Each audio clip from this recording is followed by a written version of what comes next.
So this is what we do. Takže tohle to tak děláme. We're chanting this mantra Zpíváme tuhle mantru. because in the Kali-Sankara Upanishad it is stated V Kali-Sankarana Upanishadě je řečeno, that this mantra can destroy all the faults of this present age of Kali Yuga. tahle mantra může zlikvidovat všechny chyby současného věku Kali. So that means the faults that are in our consciousness. To znamená chyby, které jsou v našem vědomí. So this mantra is a purification mantra. Tohle je mantra na očištění. So in the purified state, then our true identity can come out. V našem očištěném stavu se potom může vyjevit naše pravá totožnost. For example, Jako například, how many people have said something to somebody and wish they had never said it? jako kolik z vás někdy někomu něco řeklo, co byste si přáli, abyste nikdy neřekli bývali. How many people have had to call up a friend and say, please forgive me, I didn't mean to say that, I'm sorry.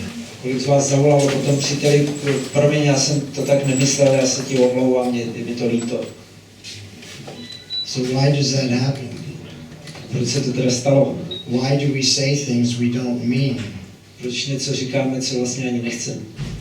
Because our mind is filled with negative things. Naše mysl je plná různých negativních věcí.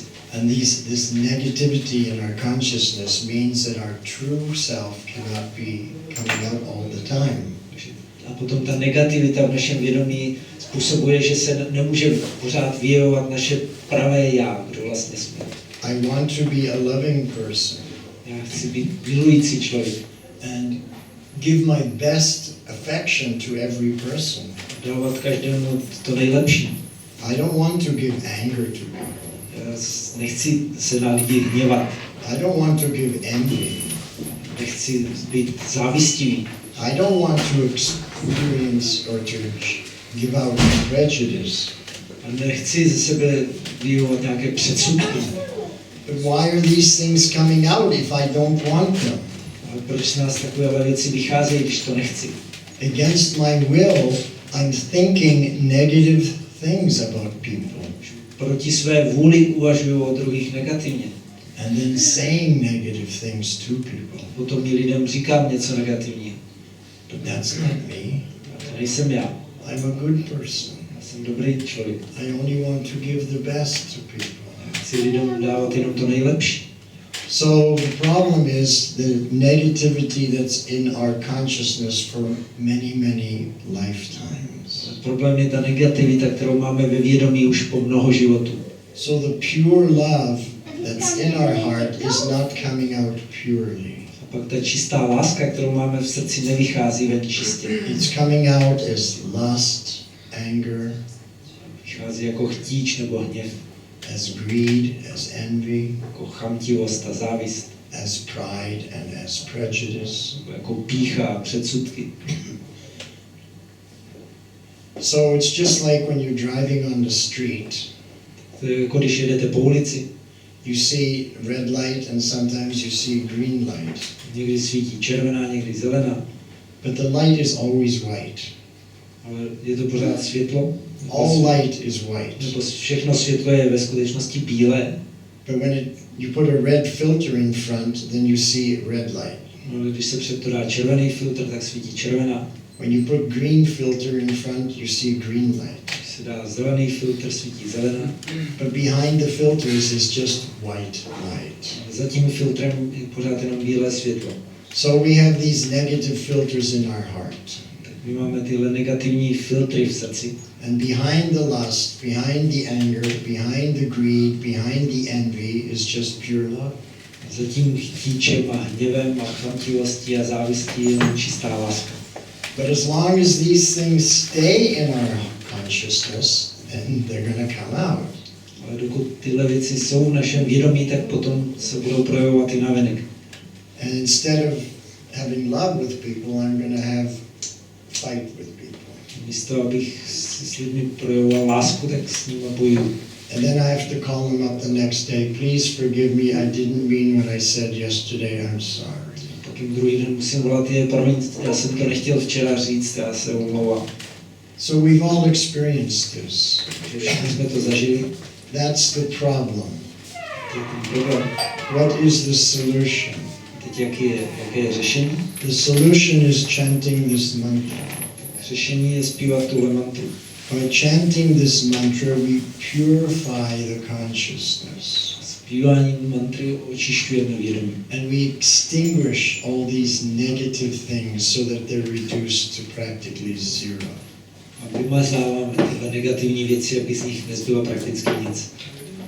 So this is the purpose for chanting. Takže to je důvod zpívání. To purify our consciousness. Abychom očistili svoje vědomí. Just like you take a shower to clean the outside of the body. Jako se sprchujete, abyste umyli vnějšek těla. This mantra is the shower to clean the inside, the consciousness. Tahle mantra je sprchou pro očištění vnitřku vědomí. So I've been doing this for 42 years. Já už to dělám 42 let. So what I'm telling you is not what someone else told me. Co vám říkám, není něco, co mě řekl někdo jiný. What I'm saying to you is not not what I read in a book. Ani to není něco, co jsem si přečetl v knížce. But what I'm sharing with you is my own experience directly. Co se s vámi dělím, je moje přímá osobní zkušenost.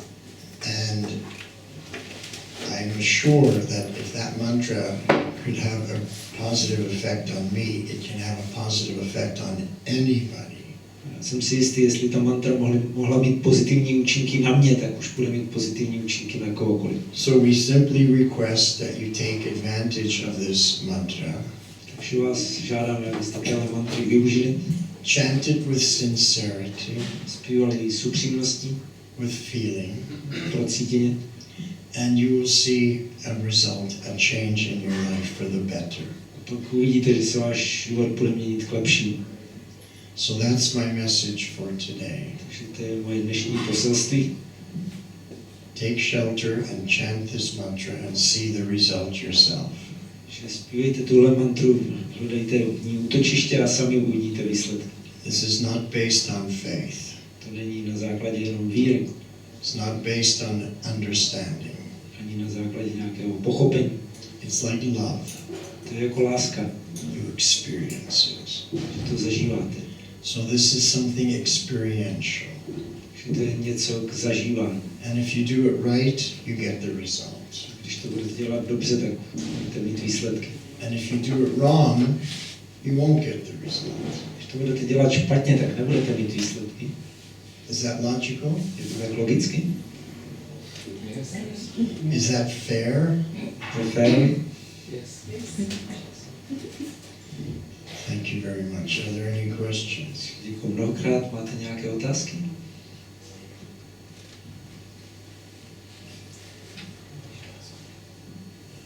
Well, we've been traveling all day, so we're a little bit tired. Jsme celý den cestovali, tak jsme trochu unavení. And we haven't had our meal yet. Ještě jsme ani nejedli. So if you don't mind, Takže jestli to prominete, if you give us permission, we can take our leave.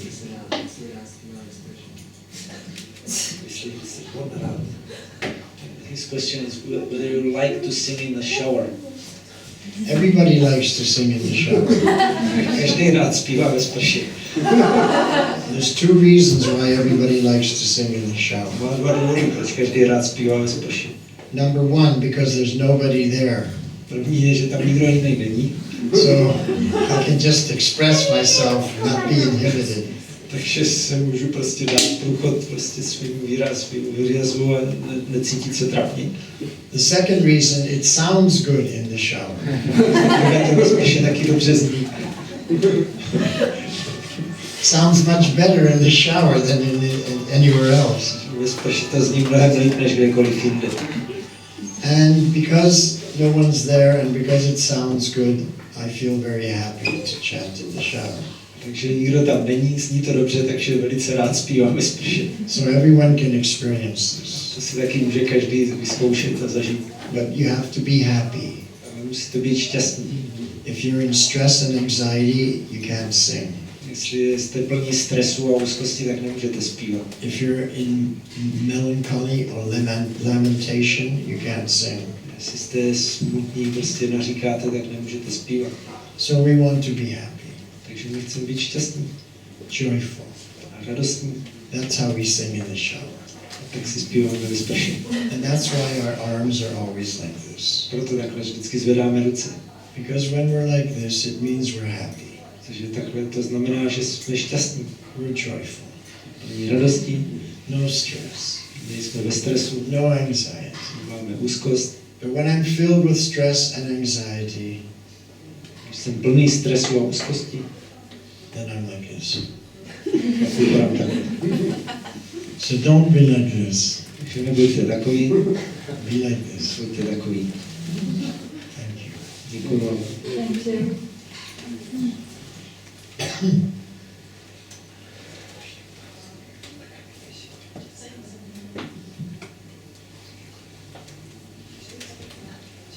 My wife is saying that we have CDs, so if anyone's interested, you can come and see her. A moja manželka říká, že tady máme CDčka, když tak máte zájem, tak se s ním můžete domluvit. She'll be happy to show them to you. If you like that kirtan, you'll like the CD. No, to ráda ukáže, jestli se vám líbil kirtan, tak se vám bude líbit i to CDčko. So is there some prasad for us? Yeah, well, yes.